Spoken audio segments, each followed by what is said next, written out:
Welcome to Mayura creations friends. இன்றைக்கி நம்ம ஒரு 15 நாள் ஆனாலும் வாடாத பூவை பற்றி பார்க்கலாம். இது வந்து நம்ம இட்லி பூன்னு சொல்லுவோம். வெட்சி பூ அப்படின்னு சொல்லி புராண காலங்கள்ல இருந்தே இந்த பூ நம்ம ஊரில் இருக்குது. இப்போ பார்த்திங்கன்னா கேரளாவில் நிறைய இடங்கள்ல இந்த பூக்கள் தான் பார்க்க முடிஞ்சுது. கோவில்கள்லேயே பார்த்திங்கன்னா இந்த பூக்களை தான் பிரசாதமாக கொடுத்தாங்க. இந்த பூக்கள் வந்து ஒரு ஒரு 15 நாளாக வந்து பூத்திப்படியே தான் இருக்குது. இப்போ தான் கொட்டுச்சு, நேத்திக்கு தான் கொட்டுச்சு. ஒரு 15 நாளாக நானும் வாட்ச் பண்ணிட்டு இருந்தேன். எப்படி இருக்குது அப்படின்னு பார்க்கலான்ட்டு. அப்படியே இருக்குதுங்க. வாடவே இல்லை, அப்படியே சூப்பராக இருக்குது. பார்க்கவே பந்தா அழகாக இருக்குது.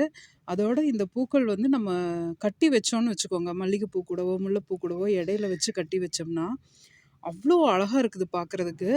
இதில் இன்னொருத்தர் வந்து ஒரு கோவிலுக்கு நான் போயிருந்தப்போ ஒரு லேடி வச்சுட்டு வந்திருந்தாங்க. இந்த பூ கொஞ்சமாக ஒரு 2, 3 இன்ச்சுக்கு கோர்த்து, அதுக்கப்புறம் பச்சை இலைகள், அந்த கிறிஸ்மஸ் ட்ரீன்னு சொல்லுவோம் இல்லையா, அந்த இலைகளை வந்து கோர்த்து வச்சுட்டு வந்திருந்தாங்க. ரொம்ப அழகாக இருந்தது.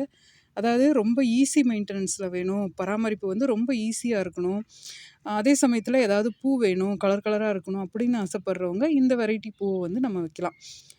ரொம்ப ஈஸி மெயின்டெனன்ஸில் நல்லா வரும். இது வந்து கொஞ்சம் செமி ஷேடில் வைக்கணும். ரொம்ப வெயிலாக இருந்ததுன்னா பார்த்திங்கன்னா, நிறைய இடங்களில் நீங்கள் பார்த்துருப்பீங்க, அப்படியே எல்லாம் வெள்ளை வெள்ளையாக ஆகிடும், செடி முழுக்க வெள்ளையாகிடும்.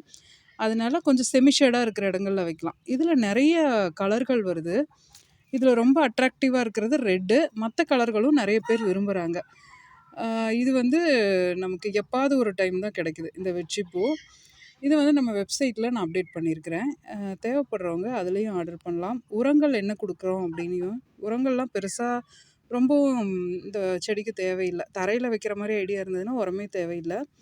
ஆரம்பத்துக்கு மட்டும் ஏதாவது கொடுத்திங்கன்னா போதும். தொட்டிகளில் வச்சு வளர்க்குற மாதிரி இருந்தால் மட்டும் கொஞ்சம் அப்பப்போ உரங்கள் கொடுங்க. எல்லா செடிகளுக்கும் கொடுக்குற மாதிரி 10 நாள் ஒரு தடவை ஏதாவது கொடுங்க.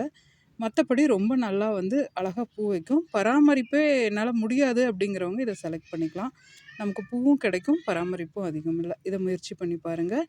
இது போல் பயனுள்ள தகவல்களுக்கு நம்ம சேனலை சப்ஸ்கிரைப் பண்ணுங்கள், லைக் பண்ணுங்கள், ஷேர் பண்ணுங்கள். தேங்க்யூ.